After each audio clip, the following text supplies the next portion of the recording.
cabbage is one of our cool season spring crops here in the Mid-South, but one of the things I really like about it is just because it's ready and it's headed doesn't mean you have to pick it right away. You can wait. So right now it's early August and we still have some cabbage that's here from this spring. So I'm just going to go ahead and cut that at this point. Takes some work with the pruners here to get it. But there's my cabbage.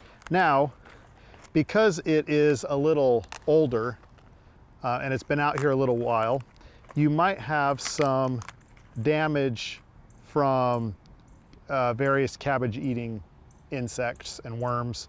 So you may need to take off a couple of the outside leaves to get into the middle where you don't have that damage anymore. This one looks like it's pretty good.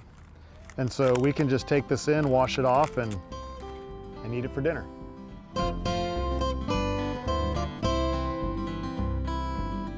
Thanks for watching. We have other quick tips. Just subscribe below.